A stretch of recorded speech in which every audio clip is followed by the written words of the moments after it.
One Piece. Juin 2018, le chapitre 907 qui se nomme Le Trône Vide est publié. Le chapitre révèle les personnages et éléments clés qui joueront un rôle important dans la suite de l'œuvre. Il est question d'une discussion entre deux empereurs, Kaido et Big Mom, pour savoir qui aura la tête de Monkey D. Luffy. Les empereurs se moquent littéralement d'être écoutés par la marine qui est en alerte. L'équipage des Rocks est mentionné, la rêverie bat son plein. Le Trône Vide est présenté et en fin de chapitre, nous avons une discussion totalement inattendue. Shanks est la plus haute autorité du monde, le Gorosei. Bonjour à tous, ici c'est le Salonic Ryu Sensei, j'espère que vous allez bien. Aujourd'hui on parlera de Shanks, de ce qu'il représente pour le monde, de ce qu'il va faire, et on parlera du Gorosei, leur niveau, leurs limites, leur puissance et tout ce que ça englobe. Vous retrouvez une vidéo chaque mercredi et chaque dimanche sur la chaîne, et mercredi vous aurez une énorme vidéo qui sera la plus longue de la chaîne. En attendant, c'est parti pour parler du Gorosei et de Shanks. Puissance antique, pouvoir mythologique, liens ancestraux. Si vous cherchez d'excellents jeux pour les fêtes de fin d'année, Dragon Ball Super, la survie de l'univers, et One Piece, Assaut sur Marineford sont faits pour vous. Dans le jeu Dragon Ball Super, on participe au grand tournoi inter-univers, avec les meilleurs combattants. On retrouve pas moins de 80 combattants. Eiichiro Oda est un grand fan de Dragon Ball. Il a toujours dit que les personnages sont incroyables. On retrouve les combattants les plus emblématiques, Vegeta, Krillin, Piccolo, Goku, mais également les combattants de Dragon Ball Super. Les cartes attaque, défense, événements et spéciales sont d'excellente qualité. On peut faire des fusions, des attaques combinées, des transformations. Chaque combattant a sa carte. Il y a l'endurance, ce qu'il faut pour se transformer, le bouclier, la puissance, la technique, l'effet qui s'applique. On a 3 durées de jeu au choix avec le temps officiel du tournoi. 45 minutes. On peut être 2, 3, 4, 5 et même 6 pour une partie. C'est le meilleur jeu de société Dragon Ball Super. One Piece, Assaut sur Marineford est quant à lui un jeu qui se déroule sur Marineford et où on revit la bataille qui oppose la marine à Barbe Blanche. On peut choisir un camp, pirate ou marine, et on fait tout pour gagner. Ce jeu est une vraie pépite pour tous les fans de One Piece. On revit la bataille avec Barbe Blanche, Jose, Marco, Vista, Ace, Luffy, Akainu, Aokiji, Kizaru, Sengoku, Garp. C'est un vrai kiff. Et moi, je prends toujours les pirates pour faire honneur à cette légende qui est Barbe Blanche. Et je fais tout pour libérer le fils du roi des pirates. Podcast dit Ace. Les deux jeux sont à retrouver en rayon ou directement en description.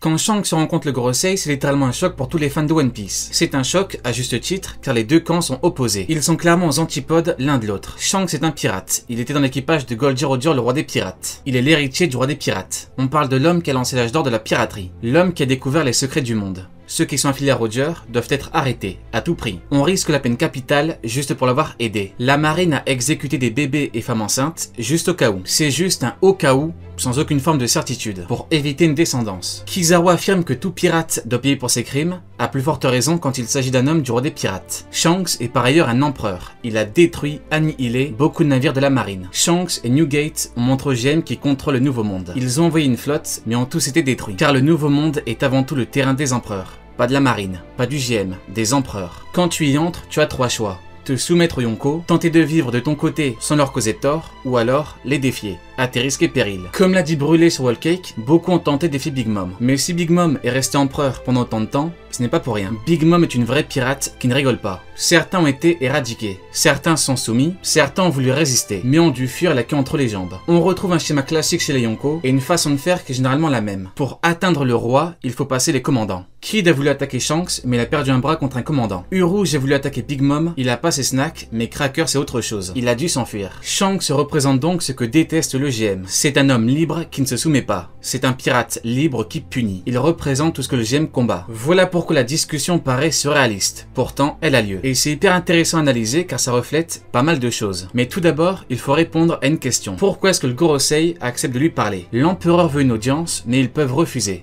Toutefois, ils acceptent. Et ils disent « C'est ta position qui fait que nous acceptons ». Mais alors de quelle position parle-t-on? Parle-t-on d'une position de noble comme beaucoup le pensent? Eh bien, pas du tout. En réalité, c'est la même position qui lui a permis d'arrêter Kaido et Marineford. Shanks est un empereur, et tu as tout à perdre à l'affronter. Même si tu parviens à le vaincre, tu subiras inévitablement de lourdes pertes, alors que c'est évitable. Shanks est un pirate qui te donne le choix. C'est une chose que l'on retrouve systématiquement chez lui. Shanks représente la liberté, et il donne systématiquement la liberté de choix. Quand Mihawk vient, Shanks lui offre le choix. Mais Mihawk dit clairement qu'il n'est pas là pour combattre. Shanks devient alors joyeux et ils font la fête. Pour le cas de Newgate, c'est différent car pour le coup, le Bishinto contre épée sert à mettre un terme à la discussion. Shanks lui montre par ailleurs qui il est. son égal. Pour Kaido, par contre, il voulait attaquer Newgate, et Shanks était là pour l'arrêter. On n'a pas réellement de détails, mais Shanks a dû lui offrir un choix. Kaido est finalement reparti. Pour la marine, c'est pareil. Shanks leur offre un choix. Vous arrêtez ou alors vous continuez et on va se battre. Sengoku a dit on arrête. Pour Aramaki, c'est pareil. Shanks lui offre un choix. Tu pars ou je t'extermine. Il est parti. Et enfin pour Kid, c'est pareil. Shanks lui offre un choix. Kid attaque, Shanks le punit. On retrouve donc une mécanique chez Shanks. Et on remarque que seul New Gate l'attaque. Pourtant, il s'en sort bien. Pourquoi? Eh bien la raison est simple. Shanks était là pour lui donner un conseil. Ce n'était pas un ultimatum, comme il le fait d'habitude. En conclusion, tu as tout intérêt à accepter l'offre de Shanks. Quand il te propose d'arrêter, c'est mieux pour toi d'arrêter. Le Gorosei accepte car Shanks est très dangereux. Et que Shanks, comme ils le disent bien, n'est pas du genre à vouloir tout renverser, sauf si on lui cherche des ennuis. Voilà pourquoi il a annihilé leur navire. Ils l'ont cherché. Il leur a montré que c'était une mauvaise idée. Dans la piraterie, il y a un concept intéressant qui se nomme « pourparler ». Ça fait référence à une négociation ou une discussion entre deux parties. Dans le contexte de piraterie, ils peuvent avoir plusieurs buts. Négociation de rançon, établissement de règles, on discute de règles ou de conditions pour un engagement, résolution de conflits ou alors discussion générale. C'est exactement ce qu'on a par deux fois avec Shanks, Barbe Blanche et le Gorosei. Les deux sont ennemis de Shanks. Certes, le Gorosei représente le GM, mais New Gate est également un ennemi, de l'aveu même de Shanks. Des pourparlers, ça marque ce qu'il caractérise. Une pause pour discussion pacifique. Les pourparlers sont importants dans la piraterie car ils offrent une alternative à la violence ouverte. On résout des conflits ou des situations dangereuses de manière plus pacifique. Maintenant, pour répondre à l'idée qui veut que Shanks a des avantages car c'est un noble, ça n'a pas réellement de sens. Quand Barbe Blanche accepte de le voir, ce n'est pas parce que Shanks est un noble. Tu n'arrêtes pas Kaido, le roi des bêtes, avec ça. Kaido qui les déteste. Quand il détruit Kid, qu'il humilie Aramaki, ce n'est pas avec la puissance de la noblesse. À Marineford, il dégaine Griffon et fait un ultimatum. Mais au-delà de ça, il faut comprendre que même chez les nobles, il y a des règles. Sinon, c'est l'anarchie. Newsguard a défendu des ennemis, donc il a été exécuté. Garling est clair. Ceux qui défendent des déchets, ça baisse leur niveau. Tu ne peux pas avoir les bénéfices sans assumer les coûts. Si tu veux être un pirate et avoir les avantages des nobles, quand tu quittes les nobles, c'est pour de bon. Tout comme le père de Doflamingo. Doflamingo les tenait uniquement grâce à un secret qu'il connaissait. Dès qu'il a été enfermé, ils envoyaient quelqu'un pour l'abattre. Maintenant que ça s'est dit, il faut comprendre la gravité de la situation. Elle est telle que Shanks va parler au Gorosei. Si la menace n'est pas immense, Shanks n'irait pas là-bas, à Marijoise, pour parler avec eux. Mais avant d'aller plus loin, il faut s'intéresser à tout ce qui englobe ces discussions au sens large. Car Shanks parle avec le Gorosei, qui jouera un rôle primordial dans la suite de l'œuvre. Revenons en arrière et voyons l'une des choses les plus importantes de l'œuvre. C'est grâce à elle que l'on comprend le monde dans lequel les Mugiwara évoluent. C'est grâce à elle que l'on comprend les limites de chacun et la place de chacun dans le monde. L'équilibre des forces. L'équilibre des forces repose sur trois grands pouvoirs. Les empereurs, les Shibukai et le QG de la marine. À savoir que les trois pouvoirs sont accompagnés d'éléments qui leur sont propres. Les Yonko ont des empires, les Shichibukai ont des groupes ou équipages, le QG a des éléments partout dans le monde. Voilà pourquoi on nous précise que contre Barbe Blanche, la marine a réuni ses meilleurs éléments. Quand on parle des 4 empereurs, on parle au niveau individuel. Quand Big Mom était face à Luffy sur Udon, Luffy dira « approche Yonko ». Yonko donc 4 empereurs. Les mêmes kanji sont utilisés quand Garp parle au chapitre 432. Les 4 empereurs sont les Yonko, mais un empereur est qualifié de Yonko. Luffy ne dit pas « approchez les 4 empereurs ». Il ne demande pas à Shanks, Kaido, Barbe Noire et Big Mom d'approcher. Un empereur, un équipage, des alliés, un empire. C'est un ensemble qui fait d'un empereur une grande force. La nuance à comprendre, et elle est primordiale, c'est qu'on ne parle pas du GM en tant que tel. Car dans l'équilibre, le GM est représenté par les Shichibukai. Les Shichibukai et la marine travaillent pour le GM. Si un conflit éclate en terre neutre entre la marine et un Yonko, sans avantage de terrain, sans aide des Shichibukai, sans puissance autre telle que l'aide de Vegapunk, sa technologie, l'un comme l'autre peut l'emporter. La bataille est extrêmement serrée. Sengoku dira même que la marine peut perdre malgré les avantages. Et Barbe Blanche dira qu'il peut l'emporter. Dire le contraire, c'est dire que les deux se trompent. Et ça revient à remettre en doute toute la construction de Marineford, par l'auteur. Le GM a de fait toujours été supérieur à un empereur, car le GM a d'autres forces qui ne sont pas des forces d'offensive directe. Sur Impel Down, il y avait Shiryu et Magellan. Rien que ces deux-là sont extrêmement puissants. Pourtant, ce n'est pas le rôle d'attaquer. Rassembler les Shichibukai pour défendre Marineford, c'est une tâche compliquée. Il faut aller jusqu'à les menacer. Maintenant, on imagine une tentative de rassemblement pour attaquer un empereur. Chez lui, en sachant qu'on ne peut pas réellement compter sur eux. Quand Mihawk a vu Shanks, il est parti. Doflamingo travaillait avec Kaido, etc. Le GM avait en plus Magellan, Shiryu, les CP, les Chevaliers Divins et le Gorosei. Donc le GM a toujours été supérieur à un empereur. C'est pour cela que Kaido, qui voulait attaquer le GM, n'a rien pu faire contre lui. Par contre, et c'est là que la marine et le GM ont commencé à trembler, on allait avoir une alliance entre deux empires, Kaido et Big Mom. Et une alliance, ça change la donne. On parle de 2 empires. Quand Doflamingo a perdu, le GM a perdu une couverture. Il ne pouvait plus acheter de matériel de combat. Le GM était donc obligé de négocier directement avec Orochi. Orochi le dit, vous paniquez, et je ne me gênerai pas pour user de cette faiblesse. Orochi affirme alors que Wano est un pays qui suffit à lui-même, et que cette fois, en échange, il ne veut pas de navire de combat. Il veut Vegapunk. Guernica dira que c'est impossible et Orochi tire une balle sur Joseph. Je ne vous ai pas demandé si cela était possible ou pas. Il accentue sur le fait que le GM ne peut rien faire. Mais le plus important arrive. Orochi dit bien, les dragons célestes, la marine, vous savez très bien que je ne crains pas ces gens-là. Même si vous faisiez tous bloc contre moi, jamais vous ne ferez tomber mon pays. On se demande pourquoi et Orochi le dit. Pourquoi ? Kaido, je suis sous sa protection. Mais là vous me direz, le GM est supérieur, pourtant Orochi dit ça. Comment est-ce possible? Eh bien c'est simple, comme vu plus tôt, les Shichibukai ne sont pas mobilisables pour attaquer, mais pour défendre. C'est un ordre qui est instable. Magellan doit gérer Impel Down, il n'est pas mobilisable. Le Gorosei est une force cachée, c'est la plus haute autorité du monde, qui gère l'aspect politique. Les êtres inférieurs ne sont pas autorisés à les regarder. Comme vu sur Egghead. Il ne se dévoile qu'en ultime recours. Vegapunk est beaucoup trop dangereux, donc il fallait l'anéantir. Sauf que Kizaru a échoué, il n'avait pas la puissance suffisante pour gérer. Par conséquent, Saturne s'est dévoilé. Il n'avait pas le choix. Les chevaliers divins ont un rôle qui est flou, mais nul ne peut douter de la puissance de leur chef, Garling, qui n'est pour l'instant pas mobilisable en tant que tel, car pour l'instant, il représente surtout l'ultime rempart avant le basculement total, au niveau mondial. Mais imaginons qu'il le soit. On aurait donc Marine, chevalier divin, sur un territoire d'empereur, donc en désavantage. Voilà pourquoi c'est compliqué. C'est ça l'équilibre des forces, des puissances qui s'annulent. Même si Akainu supplie Garling de venir avec lui, il faudrait mobiliser toute la marine, laisser Marineford sans protection, et le camp perdra beaucoup d'effectifs, ce qui fait que la marine et le GM se verra affaiblis. Un autre empereur pourra en profiter, et toute la marine pourrait se faire décimer. Le GM perdra son bras armé. Au chapitre 985, Kaido dira « Les Shichibukai n'ont pas été dissous parce que le GM a perdu la tête. C'est un signe de confiance que le QG a un pouvoir qui peut nous arrêter. » Pourquoi Kaido dit ça? Eh bien car ils ont été remplacés par les Séraphins, qui eux sont des forces mobilisables pour attaquer, comme vu contre Bois Hancock. Ainsi, on a Marine, Chevalier Divin, Séraphin. Le camp pourrait battre l'équipage de Kaido sans trop de pertes. C'est donc après cette menace que Kaido et Big Mom se sont alliés, pour ne pas se faire éradiquer. Et Kaido le dira, on va s'emparer des plus grandes puissances du monde. Et avec cette force, Kaido pourra à son tour éradiquer le GM, qui était censé pouvoir l'écraser au départ. C'est donc un véritable jeu de pouvoir, d'alliance et de trahison. Et c'est en comprenant tout ça que l'on peut commencer à comprendre ce que l'auteur a prévu pour le Gorosei.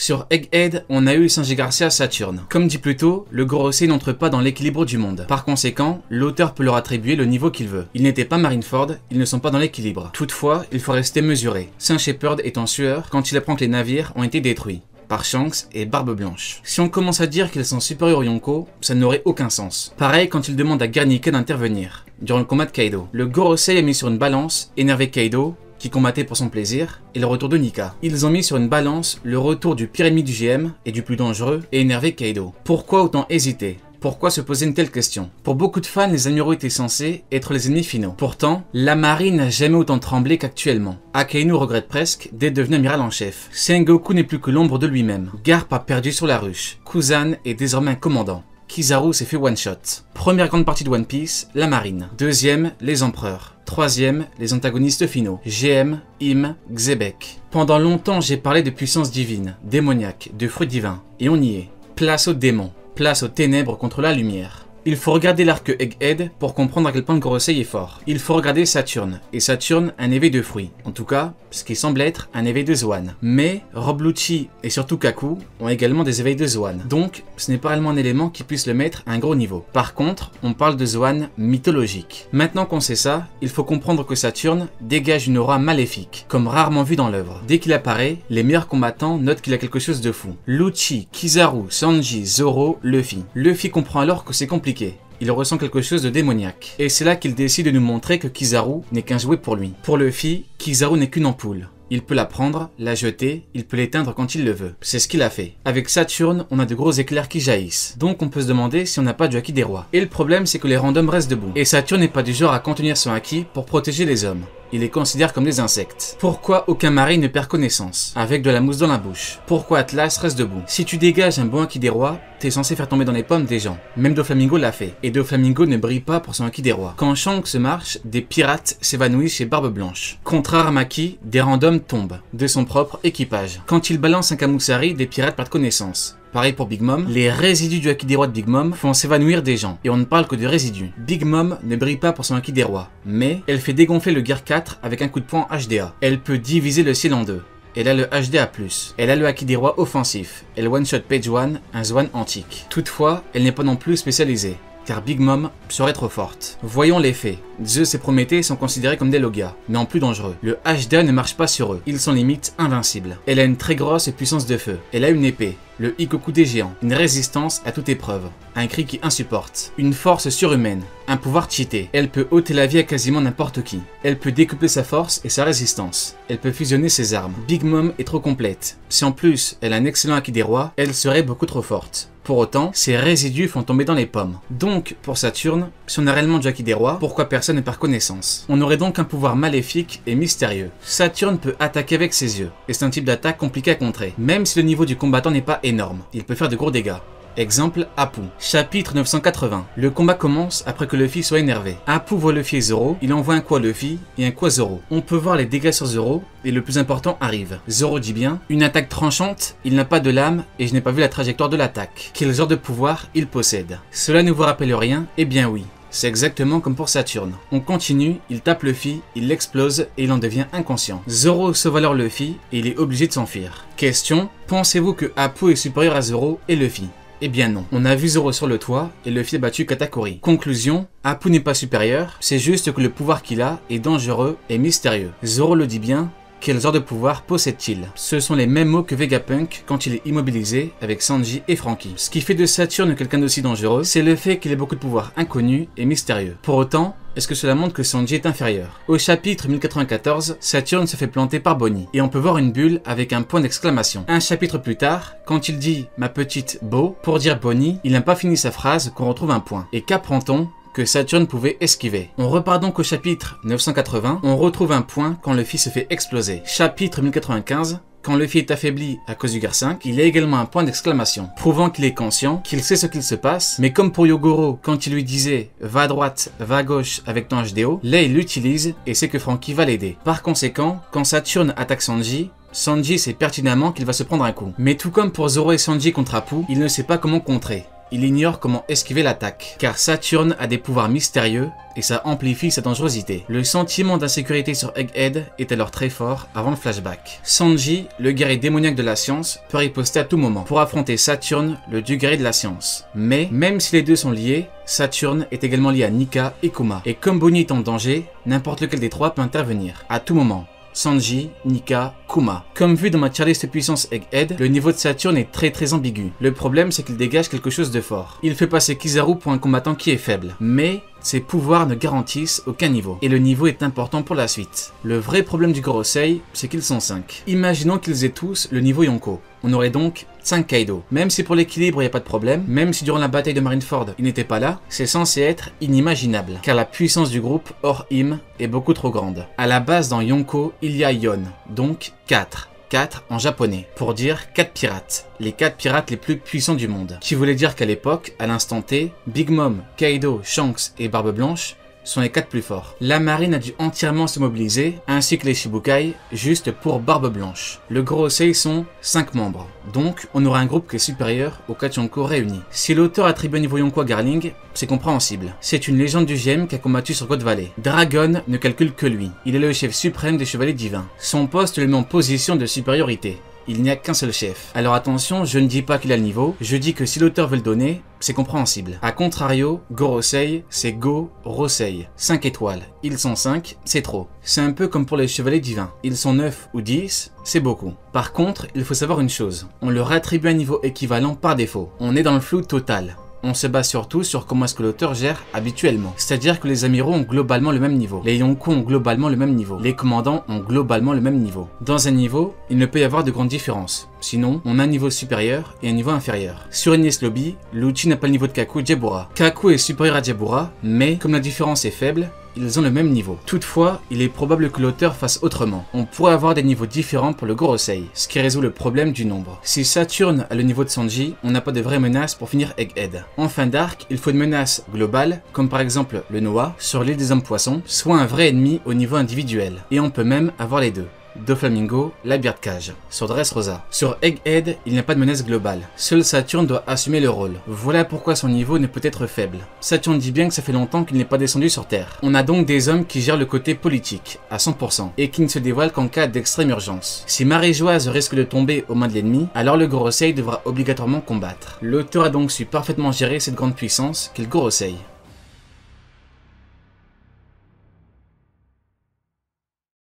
Shanks vient pour parler d'un pirate, et les deux idées qui reviennent le plus sont Barbe Noire et Luffy. Luffy est l'héritier de Shanks. Aller parler de Luffy, tout en sachant que le Gorosei voudra l'éliminer sur Nigashima, ça n'a pas trop de sens. À moins que ça ne serve à faire en sorte que Shanks soit énervé contre eux. S'il apprend leur tentative malgré leur discussion, alors Shanks pourrait prendre ça comme une insulte. Il pourrait avoir envie de se venger. Pour Barbe Noire, c'est compliqué. Shanks est parti sur Wano Kuni au cas où il viendrait. Barbe Noire n'est pas réellement une menace suffisamment élevée pour que Shanks leur parle de lui. Pour moi, on a surtout deux options. Xebec, qui pourrait, pour le coup, représenter une gigantesque menace pour les deux camps, ou alors l'homme à la cicatrice de feu. On a appris son existence à la fin de Wano, et on sait que Teach le cherche depuis longtemps. Il parlait de lui avant que Kuzen le rejoigne. On ignore qui il est réellement. Quel est son but? Quels sont ses pouvoirs? Mais on sait une chose, c'est l'un des éléments les plus déterminants pour la fin de l'œuvre. Pour l'instant, on en revient à Shanks, et on note que, quoi qu'il arrive, qu'il parle de Luffy, Teach, Xebec ou l'homme inconnu, Shanks démontre quelque chose de fort. Son contrôle du temps. Shanks a des liens intéressants avec le concept du temps, et l'auteur le met en évidence depuis des années. Il a une grande influence sur le temps narratif. Il apparaît quand c'est crucial dans l'histoire. Il change littéralement le cours des événements. Sa présence marque souvent un tournant significatif dans le scénario. Sa progression à travers le temps est notable. Il est présenté comme un pirate influent, ayant un passé mystérieux et un avenir incertain. L'auteur nous incite à théoriser son rôle futur, ses actions passées, son histoire au sens large. On dirait presque qu'il a des connaissances uniques des événements futurs. Quand il prévient, il a raison. Il a littéralement prévenu Barbe Blanche sur les intentions de Barbe Noire. Tout ce qu'il a dit s'est avéré être exact. Il sait tout avant les personnes concernées. Luffy a un impact sur le présent et le futur. Et Shanks a un impact sur le parcours de Luffy. Il a un impact significatif sur sa vie. Et ce, depuis son enfance. Le temps passe avec Shanks à façonner deux choses. Ses ambitions et la direction de sa vie. Les actions de Shanks et ses décisions étalées sur le temps influencent la dynamique de pouvoir dans le monde. Il est allé jusqu'à parler au Gorosei. Shanks est parti stopper Kaido. Il a eu le temps de partir à Marineford, ce qui semblait être impossible. Quand Shanks arrête Marineford, il y a deux façons de voir les choses. Dans le sens propre, il arrête la bataille, mais on peut également comprendre que c'est comme s'il arrêtait le temps. Akainu est enragé. Les marines veulent la peau des pirates. Les pirates sont déboussolés, tristes, énervés. C'est un véritable carnage. Des pirates perdent la vie. Des marines perdent la vie. Et alors que la situation semblait être hors de contrôle, un homme fige le temps. L'empereur Shanks. Akainu allait ôter la vie de Kobe et rien n'aurait pu arrêter la bataille. C'est Shanks qui fige la situation. Après avoir stoppé Kaido, il stoppe une bataille entière. Shanks est symboliquement le maître du temps. Il peut être vu comme un symbole de passage du temps et de maturité. Il représente une figure de mentor et un rappel du passage du temps depuis l'enfance de Luffy. Quand il humilie Aramaki, il parle de l'ère, de la nouvelle génération. Shanks est le garant du passage à une nouvelle ère. C'est également un bourreau du haki de l'observation, car il est capable officiellement de bloquer ton haki de l'observation, qui est de fait lié au temps. L'auteur va donc au bout des choses. Shanks est bel et bien le maître du temps. Il peut littéralement t'empêcher de voir l'avenir. Et ce qu'il faut comprendre, c'est que c'est Shanks qui façonne l'avenir. Il t'empêche littéralement de le voir. C'est lui qui décide. Contre Kid, Shanks voit dans le futur à plus de 10 secondes. C'est la plus grande démonstration de HDO de l'œuvre. Et le pire, c'est que malgré une grande distance, il le voit et il empêche Kid de faire ce qu'il veut, en l'éradiquant en une attaque. Kid pensait qu'il pouvait agir comme bon lui semble face au maître du temps. Veni Vidi Vici est une phrase latine attribuée à Jules César, qui se traduit par « Je suis venu, j'ai vu, j'ai vaincu ». Cette phrase représente parfaitement Shanks. Il est venu aux abords de l'île, il a vu le futur, il a vaincu Kid et son équipage. Je pense qu'il a d'autres pouvoirs en lien avec le temps. Il les dévoilera quand il aura un combat contre un véritable adversaire, quelqu'un à sa hauteur. L'épée de Shanks se nomme Griffon, et Griffon est une créature mythologique que l'on retrouve dans la mythologie grecque. Le Griffon a une tête d'aigle et un corps de lion. Il faut savoir que les deux sont considérés comme des rois, le roi des airs et le roi de la savane, ou carrément le roi des animaux. Voilà pourquoi le Griffon s'y amerveille à Shanks. Et comme on retrouve le Griffon dans la mythologie grecque, et que Shanks est à considérer comme étant le maître du temps, et bien on peut l'associer à Chronos, qui personnifie le temps. Après Kamusari, trépas divin, Shanks pourrait, à l'instar de Luffy, avec son Bajrangun, utiliser une technique liée à une divinité, Chronos. Allez, Janet, tu n'auras pas regardé Meuf de pour rien.